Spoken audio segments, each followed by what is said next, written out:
Assalamu alaikum viewers and welcome back to my channel Study Law with Pushra. So in today's video we are going to discuss Section 8 and Section 9 of Specific Relief Act 1877. But before starting the discussion, I request you all to please subscribe to my channel and don't forget to press the bell icon for latest updates. Do share this video with your friends and don't forget to comment your feedback. So let's move towards the discussion. इससे पहले हमने specific relief act की एक introductory video upload की थी जिसमें हमने different kinds of relief को एक्सप्लेन किया था कि स्पेसिफिक रिलीफ एक्ट हमें कौन कौन सी रेमेडीज प्रोवाइड कर रही है। सो आज की इस वीडियो में हम फर्स्ट रिलीफ को डिस्कस करेंगे चैप्टर 1 के under, that is recovery of possession. अब हमने कहा था कि पोजेशन मूवेबल प्रॉपर्टी का भी हो सकता है और इमूवेबल प्रॉपर्टी की पोजेशन की रिकवरी भी हो सकती है। इस वीडियो में हम डिस्कस करेंगे कि आप किसी इमूवेबल प्रॉपर्टी की पोजेशन को कैसे रिकवर कर सकते हैं। सो सेक्शन 8 और सेक्शन 9 बेसिकली एक्सप्लेन करता है कि जो हमारी गैर मनकूला जायदाद हैं उनका कब्जा वापस किस तरह लिया जा सकता है। गैर मनकूला जायदाद से मुराद क्या है कि कोई ऐसी प्रॉपर्टी जिसको आप मुंतकिल नहीं कर सकते, एक जगह से दूसरी जगह नहीं लेकर जा सकते। So starting from section 8, section 8 deals with recovery of specific immovable property. Section 8 का टाइटल क्या कहता है कि किसी इमूवेबल प्रॉपर्टी की रिकवरी करनी है, यानी कि दावे दखलियाबी अराजी किसी गैर मनकूला जायदाद का अगर कोई बंदा पोजेशन रिकवर करना चाहता है तो वो सेक्शन 8 के अंदर कोर्ट में सूट फाइल करेगा अपनी पोजेशन को रिकवर करने के लिए। सेक्शन 8 को अगर हम देखें तो इसमें कहा गया है अ पर्सन इंटाइटल्ड। पहली बात क्या है, इंटाइटल का वर्ड यूज हुआ है, that means the person who is holding the title. कोई ऐसा बंदा जिसके पास टाइटल है, जो कि ऑनरशिप रखता है, किसी प्रॉपर्टी की मलकियत उसके पास है, जिसका टाइटल क्लियर है कि इस प्रॉपर्टी की ऑनरशिप इस बंदे के पास है, ये इस प्रॉपर्टी का ऑनर है। अब वो ऑनर क्या कर सकता है, to the possession of specific immovable property. कोई ऐसा बंदा जो कि किसी इमूवेबल प्रॉपर्टी का पोजेशन रखने के लिए इंटाइटल्ड है, यानी कि किसी भी गैर मनकूला जायदाद का कब्जा रखने के लिए वो इंटाइटल्ड है, उसका टाइटल मौजूद है, तो ऐसी सूरत में वो क्या कर सकता है, may recover it in the manner prescribed by the code of civil procedure. तो ऐसा बंदा सूट फाइल कर सकता है for the recovery of possession. Section 8 क्या कहता है, ऐसा बंदा जिसके पास टाइटल है, जिसके पास ऑनरशिप है, वो सूट फाइल कर सकता है किसी भी इमूवेबल प्रॉपर्टी की पोजेशन की रिकवरी के लिए, लेकिन जो वो सूट फाइल करेगा वो बिल्कुल उसी तरीकाकार के मुताबिक फाइल करेगा जो सिविल प्रोसीजर कोड में बताया गया है।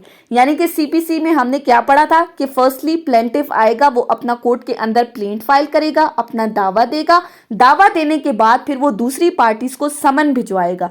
समन भिजवाने के साथ जब दूसरी पार्टी इन समन्स को रिसीव करेगी तो फिर वो कोर्ट में अपनी रिटन स्टेटमेंट सबमिट करेगी, दैट मीन्स वो दावे का जवाब देगी, जवाब दावा। जब उसने अपना रिटन स्टेटमेंट सबमिट करा दिया तो उसके बाद फिर कोर्ट्स इन दोनों पार्टीज के दरमियान इश्यूज को फ्रेम करेगी। जब इश्यूज फ्रेम हो जाएंगे तो उसके बाद फिर एविडेंस रिकॉर्ड की जाएगी, प्लेंटिफ की तरफ से भी और डिफेंडेंट की तरफ से भी। फिर उन एविडेंस की बेसिस पे कोर्ट अपना डिसीजन देगी। सो इस प्रोसेस को फॉलो करते हुए सेक्शन 8 के अंदर कोई भी बंदा अपनी किसी इमूवेबल प्रॉपर्टी की पोजेशन को रिकवर करने के लिए सूट फाइल कर सकता है, लेकिन इस सेक्शन के साथ जरूरी यह है कि उस बंदे ने सबसे पहले अपना टाइटल प्रूव करना है। अब अगर वो अपना टाइटल कोर्ट में प्रूव कर देता है तो फिर वो उसको प्रॉपर्टी की पोजेशन दे दी जाएगी। अब अगर हम इसको एग्जाम्पल से समझे तो फॉर एग्जाम्पल जो हमारी इनहेरिटेंस प्रॉपर्टी है, एक बंदा है उसको विरासत में कोई प्रॉपर्टी दी गई है, उसकी पोजेशन को वो किस तरह से रिकवर करेगा। सो सेक्शन 8 ये कहता है कि अगर आपके पास किसी प्रॉपर्टी की ऑनरशिप है तो उस प्रॉपर्टी का कब्जा हासिल करने के लिए आप सेक्शन 8 के अंदर सूट फाइल कर सकते हो।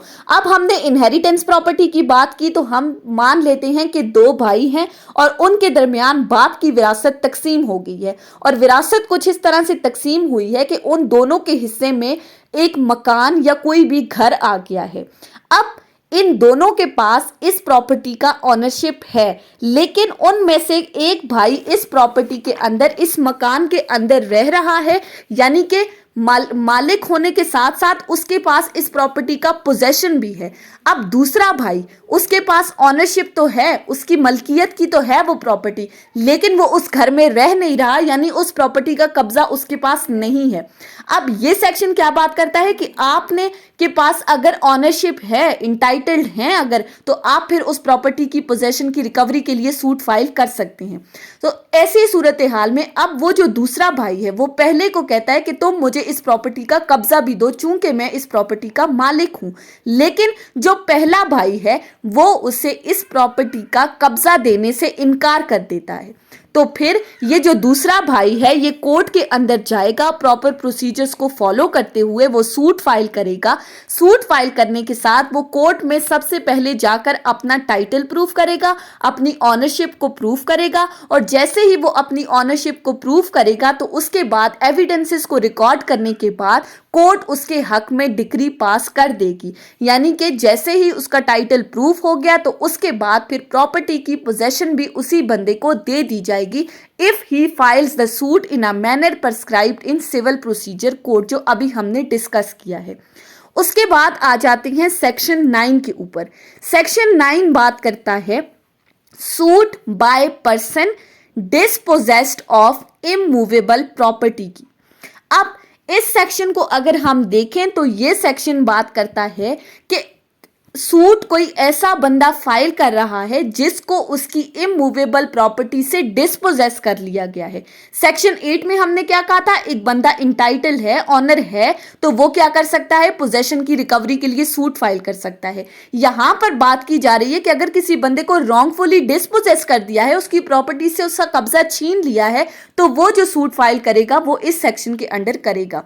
सो ये सेक्शन कहता है if any person is dispossessed, यानी कि सेक्शन 8 क्या कहता था, any person who holds the title, जिसके पास टाइटल है सिर्फ वही सूट फाइल करेगा। ये सेक्शन क्या कहता है कि कोई भी बंदा जिसको डिस्पोजेस्ड कर लिया गया है, जिससे कब्जा छीन लिया गया है, without the consent, without his consent, उसकी मर्जी के बगैर, उसकी कॉन्सेंट शामिल नहीं है, उसकी फ्री विल शामिल नहीं है, बगैर उसकी मर्जी के आपने किसी बंदे को डिस्पोजेस कर लिया है।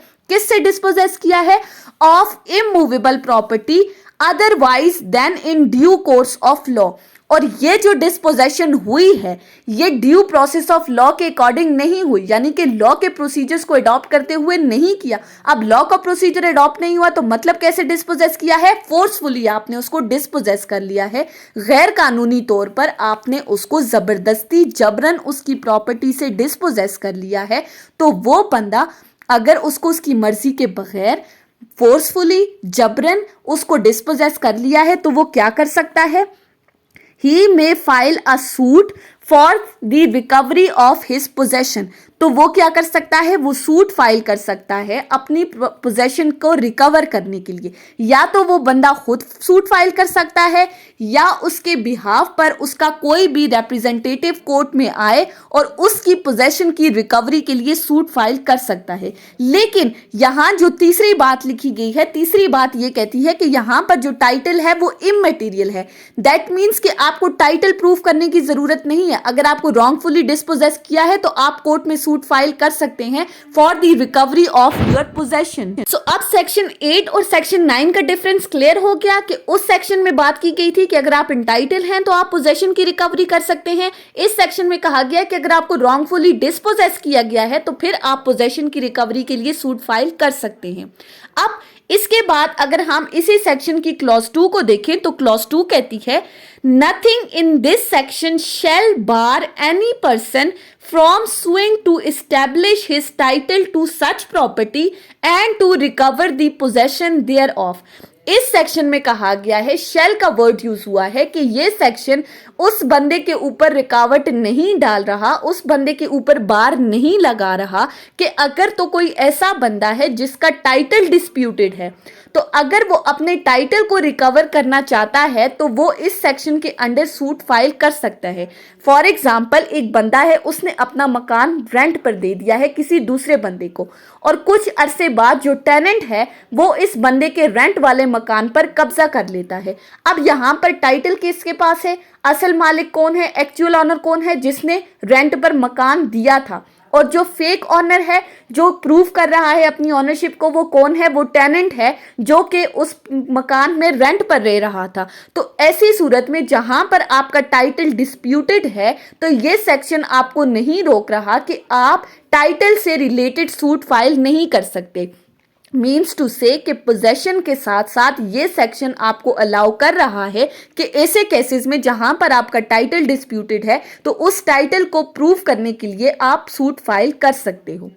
फिर थर्ड आता है, no suit under this section shall be brought against federal government और एनी प्रोविंशियल गवर्नमेंट। फिर इसमें शेल का वर्ड यूज हुआ है कि इस सेक्शन के अंदर अगर फेडरल गवर्नमेंट ने या प्रोविंशियल गवर्नमेंट ने किसी किस्म की कोई प्रॉपर्टी ली है तो ऐसी सूरत में आप इन गवर्नमेंट्स के अगेंस्ट सूट फाइल नहीं कर सकते इस सेक्शन 9 के अंडर। लास्ट में कहा गया है, नो अपील शैल लाई। यहां भी शेल का वर्ड है, no appeal shall lie from any order और decree passed in any suit instituted under this section nor shall any review of any such order or decree is allowed। अब ये क्या बात कर रहा है कि अगर आपने इस सेक्शन के अंडर कोई सूट फाइल किया है और आपके हक में कोई ऑर्डर या डिक्री पास हो गई है तो जो दूसरी पार्टी है जो इस जजमेंट से एग्रीव्ड है वो इस सेक्शन के अंदर अपील या रिव्यू फाइल नहीं कर सकती। वैसे तो हमने सीपीसी में पढ़ा था कि जहां पर अपील अलाउड नहीं है तो आप रिवीजन फाइल कर सकते हैं, लेकिन ये सेक्शन कहता है कि इस सेक्शन के अंदर जितने भी सूट फाइल हुए हैं उनके अगेंस्ट ना तो आप अपील फाइल कर सकते हैं और ना तो आप रिव्यू फाइल कर सकते हैं। ऐसी कोई भी रेमेडी आपको प्रोवाइड नहीं की गई। दैट मीन्स कि इस सेक्शन के अंदर जो भी डिसीजन पास हुआ है उसको स्टेटस ऑफ फाइनलिटी हासिल है, वो फुल एंड फाइनल डिसीजन है, उस पर आपने रिलाई करना है, उसी पर आपने अमल करना है। सो इस सेक्शन की अगर हम लिमिटेशंस को देखें तो लिमिटेशन एक्ट 1908 के सेक्शन 3 के अकॉर्डिंग इस सेक्शन के अंदर अगर आप सूट फाइल करना चाहें तो आप within 6 month suit file करेंगे from the date of dispossession, यानी कि जिस डेट को आपको डिस्पोजेस किया गया है उस डेट के बाद के 6 महीने के अंदर अंदर सिर्फ और सिर्फ आप इस सेक्शन के अंदर सूट फाइल कर सकते हैं। So that was the whole discussion on section 8 and 9 of specific relief act 1877। So I hope कि आपको ये लेक्चर समझ में आया होगा। अगर आपने इस वीडियो को अटेंटिवली सुना है तो अगर आपको ये वीडियो अच्छी लगी है तो इस वीडियो को लाइक करें, कमेंट करें और चैनल को जरूर सब्सक्राइब करें। Thank you so much for watching this video. Till then, अल्लाह हाफिज।